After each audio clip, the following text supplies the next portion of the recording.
ಸ್ನೇಹಿತರೆ, ನೀವು ಯಾವುದನ್ನು ಉಪಯೋಗಿಸಿ ನಿನ್ನ ಜೀವಿತ ಕಟ್ಟುತ್ತಿರುವಿ? ಕ್ರಿಸ್ತನೆಂಬ ಅಸ್ತಿವಾರದ ಮೇಲೆ ದೇವರ ವಾಕ್ಯದಲ್ಲಿ ಕಟ್ಟಿದರೆ ಜೀವಿತವು ನಿರಂತರವಾಗಿ ಉಳಿಯುತ್ತದೆ.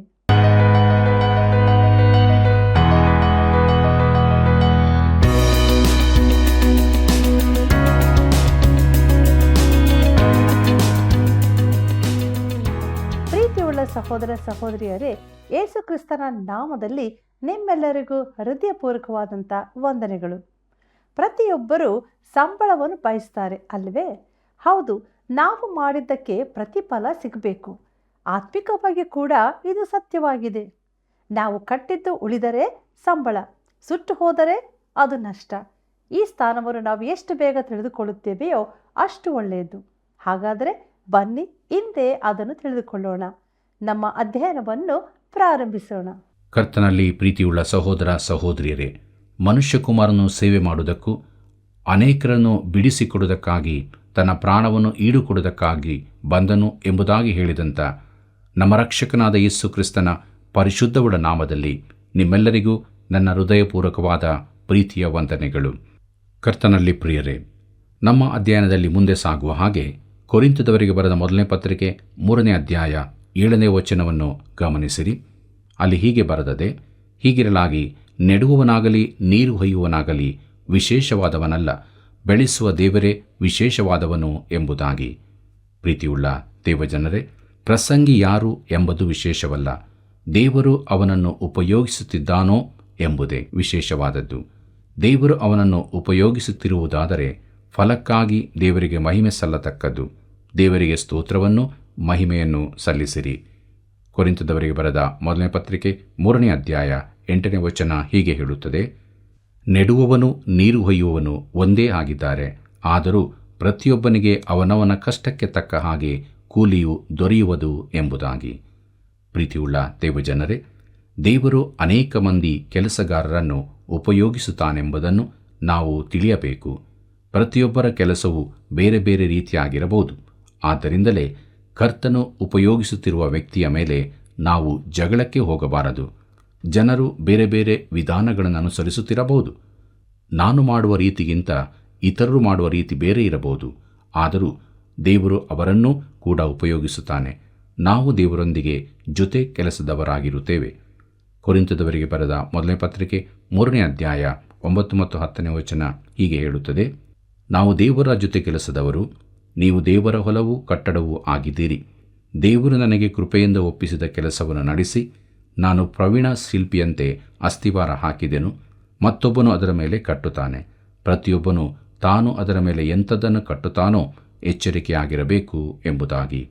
ಪ್ರೀತಿಯುಳ್ಳ ಸಹೋದರ ಸಹೋದರಿಯರೇ, ಅಸ್ತಿವಾರವು 2000 ವರ್ಷಗಳ ಕೆಳಗೆ ಹಾಕಲ್ಪಟ್ಟಿದೆ.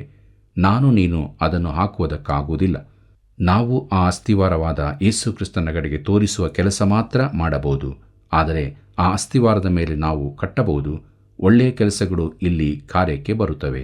ಕೊರಿಂಥದವರಿಗೆ ಬರೆದ ಮೊದಲನೇ ಪತ್ರಿಕೆ 3ನೇ ಅಧ್ಯಾಯ 12 ಮತ್ತು 13ನೇ ವಚನಗಳನ್ನು ಗಮನಿಸಿರಿ.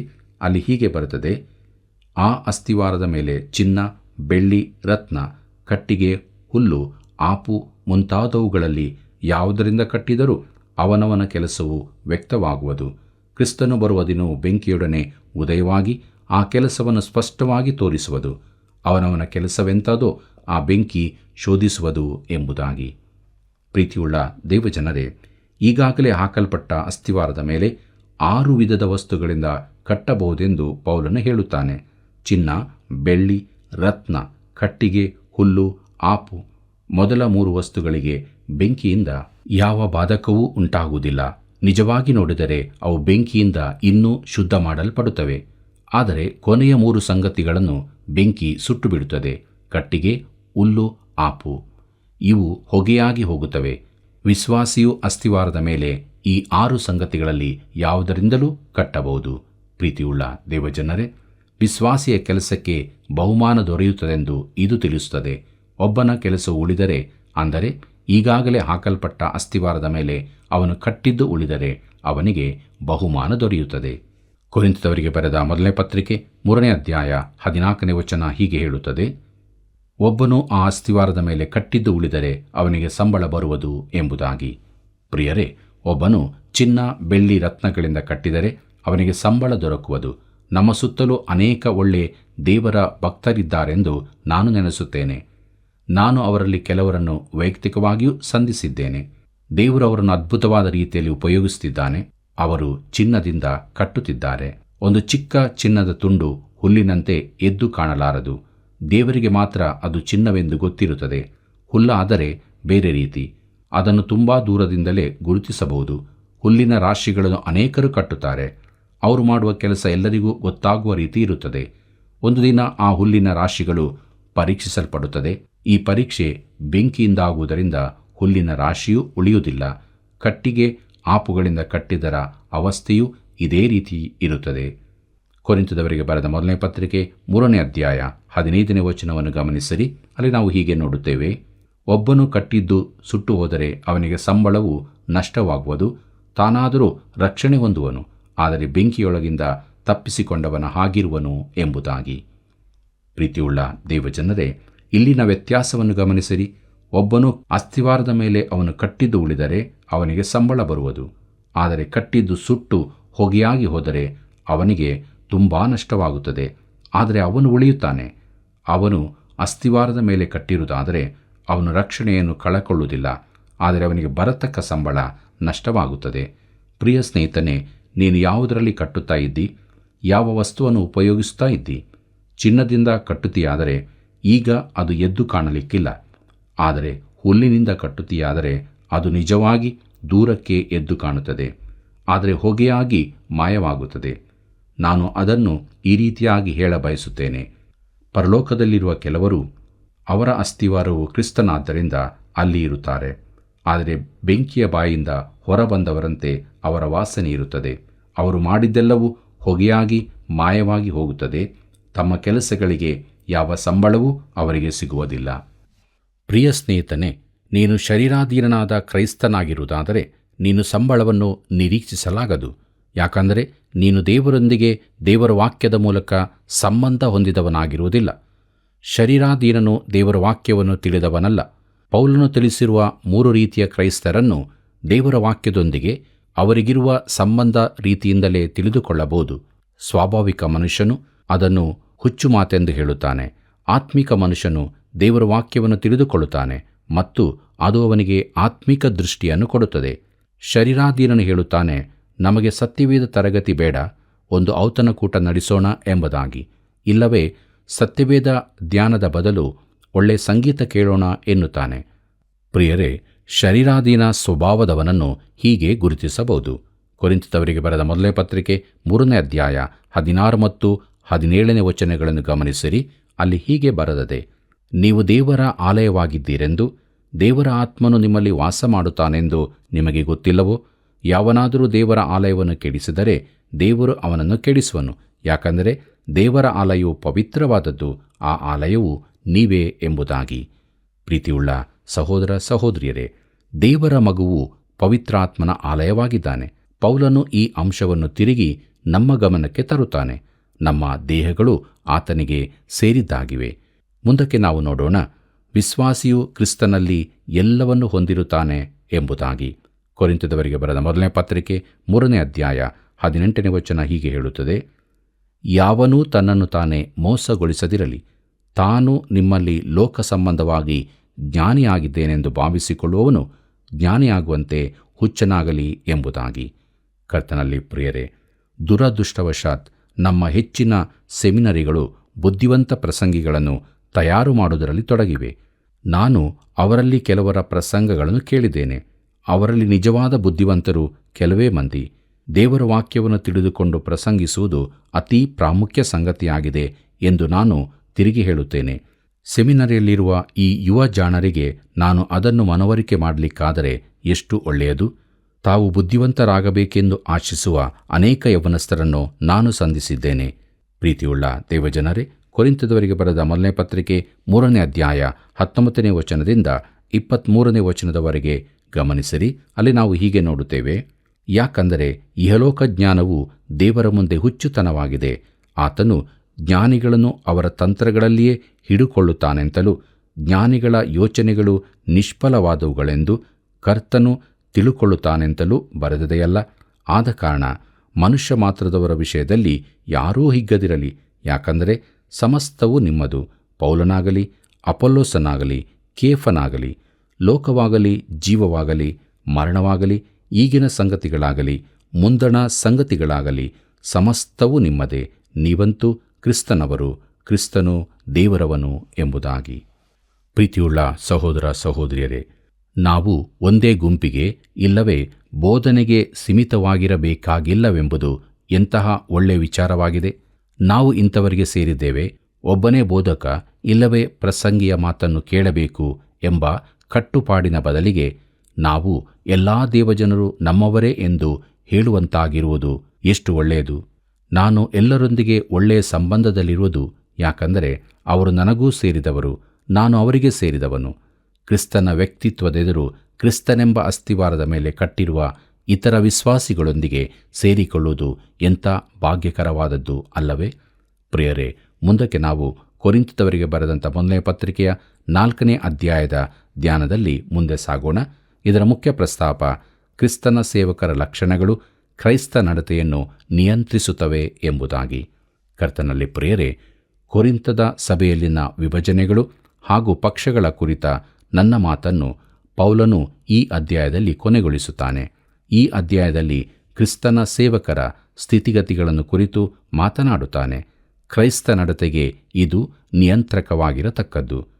ಕೊರಿಂಥದವರಿಗೆ ಬರೆದ 1ನೇ ಪತ್ರಿಕೆ 4ನೇ ಅಧ್ಯಾಯ 1ನೇ ವಚನ ಹೀಗೆ ಹೇಳುತ್ತದೆ: ಜನರು ನಮ್ಮನ್ನು ಕ್ರಿಸ್ತನ ಕೈ ಕೆಳಗಿನವರೆಂತಲೂ ದೇವರು ತಿಳಿಸಿರುವ ಸತ್ಯಾರ್ಥಗಳ ವಿಷಯದಲ್ಲಿ ಮನೆವಾರ್ತೆಯವರೆಂತಲೂ ಎಣಿಸಬೇಕು ಎಂಬುದಾಗಿ. ಪ್ರೀತಿಯುಳ್ಳ ದೇವಜನರೇ, ಈ ವಿಶೇಷ ವಚನವನ್ನು ಸ್ವಲ್ಪ ಸರಿಯಾಗಿ ಗಮನಿಸೋಣ. ನಾವೆಲ್ಲರೂ ಕ್ರಿಸ್ತನ ಸೇವಕರಾಗಿದ್ದೇವೆ. ಪ್ರತಿಯೊಬ್ಬ ವಿಶ್ವಾಸಿಯೂ ಕ್ರಿಸ್ತನ ಸೇವಕನಾಗಿದ್ದಾನೆ. ಕೆಲವೊಮ್ಮೆ ಸಭೆಯ ಸದಸ್ಯನೊಬ್ಬನು ಹೇಳಬಹುದು, ನೋಡಿ ನಮ್ಮ ಸೇವಕರು ಎಂಬುದಾಗಿ. ಆದರೆ ಅವರು ಕ್ರಿಸ್ತನ ಸೇವಕರಾಗಿರುತ್ತಾರೆ, ಯಾಕಂದರೆ ಅವರು ಕ್ರಿಸ್ತನಿಗೆ ಉತ್ತರದಾಯಿಗಳಾಗಿದ್ದಾರೆ. ನೀವು ಕ್ರಿಸ್ತನ ಸೇವಕರಾಗಿ ಕ್ರಿಸ್ತನಿಗೆ ಜವಾಬ್ದಾರಿಯುಳ್ಳವರಾಗಿರುತ್ತೀರಿ. ಪ್ರಿಯರೇ, ನಾವೆಲ್ಲರೂ ಸೇವಕರಾಗಿದ್ದೇವೆ. ನೀವು ಒಪ್ಪಲಿ ಬಿಡಲಿ, ನೀವು ಒಬ್ಬ ಪ್ರಸಂಗಿಯಾಗಿದ್ದೀರಿ. ನನ್ನ ಮೇಲೆ ಸಿಟ್ಟುಗೊಳ್ಳಬೇಡಿರಿ. ನಮ್ಮ ದೇವಾಲಯದ ಬಳಿಯಲ್ಲಿ ವಾಸ ಮಾಡುವನೊಬ್ಬ ಕುಡುಕನಾಗಿದ್ದನು. ಅವನು ತನ್ನ ತಾಯಿಯ ಸಂಗಡ ವಾಸಿಸುತ್ತಿದ್ದನು. ಆಕೆ ಒಬ್ಬ ಒಳ್ಳೆ ಕ್ರೈಸ್ತ ಮಹಿಳೆಯಾಗಿದ್ದಳು. ನನ್ನನ್ನು ಅವನ ಸಂಗಡ ಮಾತನಾಡಲು ಹೇಳಿದಳು. ಒಂದು ದಿನ ಅವನು ರಸ್ತೆಯಲ್ಲಿ ತೂರಾಡುತ್ತಾ ಬರುವಾಗ ನಾನು ಅವನನ್ನು ತಪ್ಪಿಸಿಕೊಂಡು ನನ್ನ ಅಭ್ಯಾಸದ ಕೋಣೆಗೆ ಬಂದೆ. ಅವನು ಜೊತೆಗೆ ಬಂದು ಕುಳಿತುಕೊಂಡ. ಅವನ ಸ್ಥಿತಿ ಎಂಥ ಕೆಟ್ಟದ್ದಾಗಿದೆ ಎಂದು ನಾನು ಹೇಳಿದೆ. ಅವನು ಅದಕ್ಕೆ ಪೂರಾ ಒಪ್ಪಿಕೊಂಡನು. ಆಗ ನಾನು, ನೀನು ಒಬ್ಬ ಪ್ರಸಂಗಿ ಎಂಬುದನ್ನು ತಿಳಿದಿದ್ದೀಯೋ ಎಂದು ಕೇಳಿದೆ. ಅವನು ಎದ್ದು ನಿಂತು, ನನ್ನನ್ನು ಹಾಗೆ ಕರೆಯಬೇಡ, ಇಲ್ಲವಾದರೆ ನಿನಗೆ ಹೊಡೆದು ಬಿಡುವೆ ಎಂದನು. ಅವನನ್ನು ಕುಡುಕನೆಂದಾಗಲಿ ಮದ್ಯವ್ಯಸನಿಯೆಂದಾಗಲಿ ಕರೆದರೆ ಅವನಿಗೆ ಬಾಧಕವಿಲ್ಲ, ಆದರೆ ಒಬ್ಬ ಪ್ರಸಂಗಿಯೆಂದು ಮಾತ್ರ ಕರೆಯಬಾರದಿತ್ತು. ಆದರೆ ನಾವೆಲ್ಲರೂ ಪ್ರಸಂಗಿಗಳೇ. ನಾನು ಹೇಳುತ್ತಾ ಹೋದರೆ ನಾವೆಲ್ಲರೂ ನಮ್ಮ ಜೀವಿತಗಳಿಂದ ಜನರಿಗೆ ಸಂದೇಶ ಕೊಡುತ್ತಿರುತ್ತೇವೆ. ಅದನ್ನು ತಪ್ಪಿಸಲಿಕ್ಕಾಗುವುದಿಲ್ಲ. ನನ್ನ ಜೀವಿತ ನಿನಗೆ ಕಾಣುತ್ತದೆ, ನಿನ್ನ ಜೀವಿತ ನನಗೆ ಕಾಣುತ್ತದೆ. ನಮ್ಮ ಜೀವಿತದ ಪ್ರಭಾವ ಹೀಗೆ ಇರುತ್ತದೆ. ಪ್ರಿಯ ಮಿತ್ರನೇ, ನೀನು ಒಬ್ಬ ವಿಶ್ವಾಸಿಯಾಗಿರುವುದಾದರೆ ನೀನು ಒಬ್ಬ ಕ್ರಿಸ್ತನ ಸೇವಕನಾಗಿದ್ದಿ. ನೀನು ಯಾವ ರೀತಿಯ ಸಂದೇಶವನ್ನು ಜನರಿಗೆ ಕೊಡುತ್ತಾ ಇದ್ದಿ? ಪ್ರೀತಿಯುಳ್ಳ ದೇವಜನರೇ, ಒಬ್ಬ ಕ್ರಿಸ್ತನ ಸೇವಕನು ದೇವರು ತಿಳಿಸಿರುವ ಸತ್ಯಾರ್ಥಗಳ ವಿಷಯದಲ್ಲಿ ಮನೆವಾರ್ತೆಯವನಾಗಿದ್ದಾನೆ. ಪೌಲನ ದಿನಗಳಲ್ಲಿ ಒಬ್ಬ ಮನೆವಾರ್ತೆಯವನೆಂದರೆ ತನ್ನ ಯಜಮಾನನ ಪರವಾಗಿ ಅವನ ಮನೆಯ ಎಲ್ಲ ಜವಾಬ್ದಾರಿಗಳನ್ನು ನಿರ್ವಹಿಸುವನಾಗಿದ್ದಾನೆ. ಊಟ, ಬಟ್ಟೆ ಇತ್ಯಾದಿ ಎಲ್ಲ ವಿಚಾರಗಳ ಜವಾಬ್ದಾರಿಯೂ ಅವನದು. ಮನೆಯ ಉಪಯೋಗಕ್ಕೆ ಬೇಕಾದದನ್ನು ಅವನೇ ತೆಗೆದುಕೊಡುತ್ತಾನೆ. ಅದೇ ರೀತಿಯಲ್ಲಿ ಕ್ರಿಸ್ತನ ಸೇವಕನು ಮನೆಯವರಿಗಾಗಿ ದೇವರ ವಾಕ್ಯವನ್ನು ಹಂಚುವನಾಗಿರತಕ್ಕದ್ದು. ಪ್ರಿಯರೇ, ಇಲ್ಲಿ ಸತ್ಯಾರ್ಥ ಎಂಬ ಪದ ಇನ್ನೊಮ್ಮೆ ಬಂದಿದೆ. ಸತ್ಯಾರ್ಥವೆಂದರೆ ಈವರೆಗೆ ತಿಳಿಸಲ್ಪಡದ ಆದರೆ ಈಗ ತಿಳಿಸಲ್ಪಟ್ಟ ವಿಚಾರಗಳು. ಸ್ವಾಭಾವಿಕ ಮನುಷ್ಯನು ಈ ಸತ್ಯಾರ್ಥಗಳನ್ನು ತಿಳ್ಕೊಳ್ಳುವುದು ಅಸಾಧ್ಯವಾಗಿದೆ. ಪವಿತ್ರಾತ್ಮನು ಮಾತ್ರ ಕ್ರಿಸ್ತನ ಸಂಗತಿಗಳನ್ನು ತೆಗೆದುಕೊಂಡು ನಮಗೆ ತೋರಿಸಬಹುದು. ಇಲ್ಲಿ ಸತ್ಯಾರ್ಥವೆಂದರೆ ಸುವಾರ್ತೆಯೇ ಆಗಿದೆ. ನಾವು ದೇವರ ಸತ್ಯಾರ್ಥಗಳ ಮನೆವಾರ್ತೆಯವರಾದ ಕಾರಣ ನಾವು ಸತ್ಯಾರ್ಥಗಳನ್ನು ತಿಳಿಯಪಡಿಸಬೇಕಾಗಿದೆ. ಪ್ರಿಯರೇ, ಮತ್ತಾಯನು ಬರೆದ ಸುವಾರ್ತೆ 13ನೇ ಅಧ್ಯಾಯದಲ್ಲಿನ ರಹಸ್ಯ ಸಾಮ್ಯಗಳನ್ನು ಮುಗಿಸಿದ ಬಳಿಕ ಯೇಸು ಅವರಿಗೆ ಹೀಗೆ ಹೇಳಿದನು, ಈ ಎಲ್ಲ ಮಾತುಗಳ ಅರ್ಥವು ನಿಮಗೆ ತಿಳಿಯಿತೋ ಎಂದು ಕೇಳಲು ಅವರು ತಿಳಿಯಿತು ಅಂದರು. ಯೇಸು ಅವರನ್ನು ತನ್ನನ್ನು ಅರ್ಥ ಮಾಡಿಕೊಂಡಿರೋ ಎಂದು ಕೇಳಲಿಲ್ಲ, ಆದರೆ ಮುಂದಕ್ಕೆ ಹೇಳುತ್ತಾನೆ, ಹೀಗಿರಲಾಗಿ ಪರಲೋಕ ರಾಜ್ಯದ ವಿಷಯವಾಗಿ ಉಪದೇಶ ಹೊಂದಿ ಶಿಕ್ಷಿತನಾದ ಪ್ರತಿಯೊಬ್ಬ ಶಾಸ್ತ್ರೋಪದೇಶಕನು ಮನೆ ಯಜಮಾನನಿಗೆ ಹೋಲಿಕೆಯಾಗಿದ್ದಾನೆ. ಅವನು ತನ್ನ ಬೊಕ್ಕಸದೊಳಗಿಂದ ಹೊಸ ವಸ್ತುಗಳನ್ನು ಹಳೆ ವಸ್ತುಗಳನ್ನು ಹೊರಗೆ ತರುತ್ತಿರುವನು ಎಂದು ಹೇಳಿದನು. ಮತ್ತಾಯನ ಬರೆದ ಸುವಾರ್ತೆ 13ನೇ ಅಧ್ಯಾಯ 52ನೇ ವಚನದಲ್ಲಿ ಇದನ್ನು ನಾವು ಓದುತ್ತೇವೆ. ಪ್ರಿಯರೇ, ದೇವರ ಸತ್ಯಾರ್ಥಗಳ ಮನೆವಾರ್ತೆಯವನು ಇದನ್ನೇ ಮಾಡಬೇಕಾಗಿದೆ. ದೇವರ ವಾಕ್ಯದೊಳಗಿಂದ ಹೊಸ ವಸ್ತುಗಳನ್ನು ಹಳೆ ವಸ್ತುಗಳನ್ನು ಹೊರಗೆ ತರುತ್ತಿರಬೇಕು. ನನ್ನ ಪ್ರಸಂಗ ಇಲ್ಲವೇ ಸತ್ಯವೇದ ಅಧ್ಯಯನದ ನಂತರ ಕೆಲವರು ನನಗೆ ಹೀಗೆ ಹೇಳುತ್ತಾರೆ, ಇದು ಹಳೆಯ ಸಂಗತಿ, ನಾನು ಇದನ್ನು ಮೊದಲು ಕೇಳಿದ್ದೇನೆ ಎಂಬುದಾಗಿ. ಆಗ ನಾನು ಹೇಳುತ್ತೇನೆ, ನಾನು ಮನೆವಾರ್ತೆಯವನಾಗಿ ಹಳೆಯ ವಸ್ತುಗಳನ್ನು ಹೊಸ ವಸ್ತುಗಳನ್ನು ತರಬೇಕಾಗಿದೆ. ಇವತ್ತು ಕೆಲವು ಹಳೆಯ ಸಂಗತಿಗಳನ್ನು ತಂದಿದ್ದೇನೆ, ಹೊಸತನ್ನು ಹಳೆಯದನ್ನು ತರುವುದೇ ನನ್ನ ಕೆಲಸವಾಗಿದೆ ಎಂದು. ಪ್ರಿಯರೇ, ದೇವರ ಸತ್ಯಾರ್ಥಗಳ ಮನೆವಾರ್ತೆಯವನ ಕರೆ ಇದೇ ಆಗಿದೆ. ಇದಕ್ಕಿಂತ ಉನ್ನತವಾದ ಕರೆ ಬೇರೆ ಇರಲಿಕ್ಕಿಲ್ಲ. ಪ್ರೀತಿಯುಳ್ಳ ದೇವಜನರೇ, ಕೊರಿಂಥದವರಿಗೆ ಬರೆದ 1ನೇ ಪತ್ರಿಕೆ 4ನೇ ಅಧ್ಯಾಯ 2ನೇ ವಚನ ಹೀಗೆ ಹೇಳುತ್ತದೆ, ಹೀಗಿರಲು ಮನೆವಾರ್ತೆಯವನು ನಂಬಿಗಸ್ತನಾಗಿ ಕಂಡುಬರುವುದು ಅವಶ್ಯವಲ್ಲವೇ ಎಂಬುದಾಗಿ.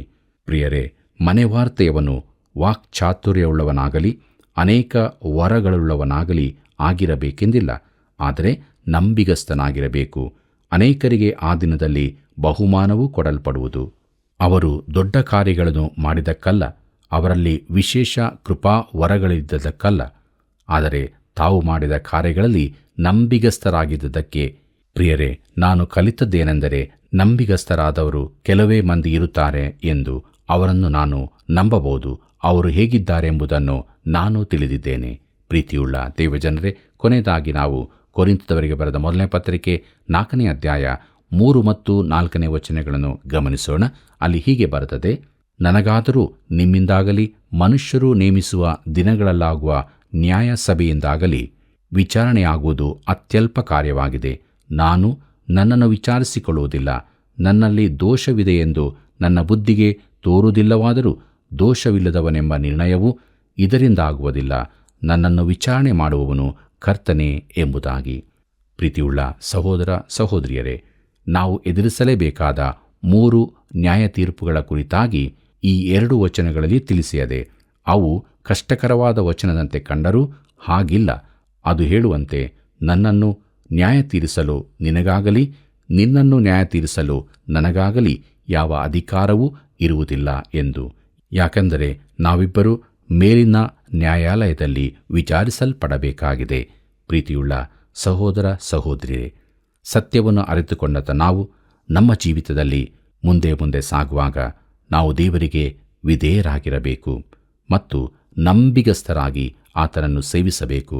ನಂಬಿಗಸ್ತನು ಆಶೀರ್ವಾದ ಪೂರ್ಣನಾಗೋನು ಎಂಬುದಾಗಿ ದೇವರ ವಾಕ್ಯ ಹೇಳುತ್ತದೆ. ಅದರಂತೆ ನಂಬಿಗಸ್ತರಾಗಿ ಜೀವಿಸೋಣ. ನಂಬಿಕೆಗೆ ಯೋಗ್ಯವಾದ ಆಶೀರ್ವಾದವನ್ನು ಹೊಂದಿಕೊಂಡು ನಮ್ಮ ಜೀವಿತದಲ್ಲಿ ದೇವರನ್ನು ಮಹಿಮೆಪಡಿಸೋಣ.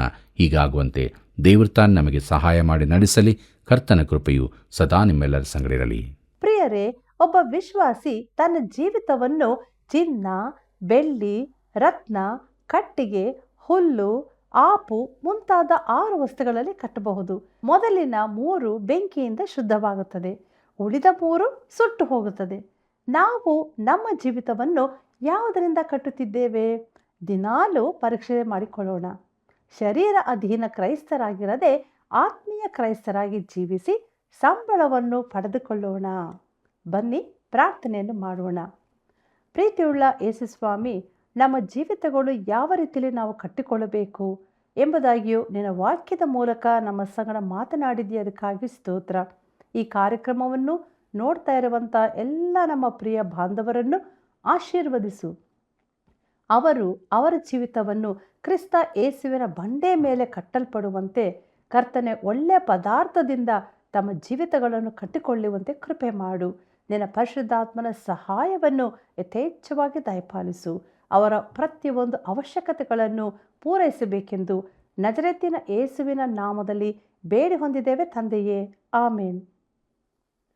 ಪ್ರಿಯರೇ, ಎಂತಹ ಅದ್ಭುತವಾದ ಸತ್ಯಗಳು ನಮ್ಮದಾಗಿದೆ ಅಲ್ಲವೇ? ದೇವರಿಗೆ ಮಹಿಮೆಯಾಗಲಿ. ನೀವು ತಿಳಿದುಕೊಂಡದನ್ನು ಅನೇಕರು ತಿಳಿದುಕೊಳ್ಳಲು ಹಿಂದೆ ಕರೆ ಮಾಡಿರಿ. ಕರ್ತನ ಕೃಪೆಯು ಸದಾ ನಿಮ್ಮ ಸಂಗಡ ಇರಲಿ.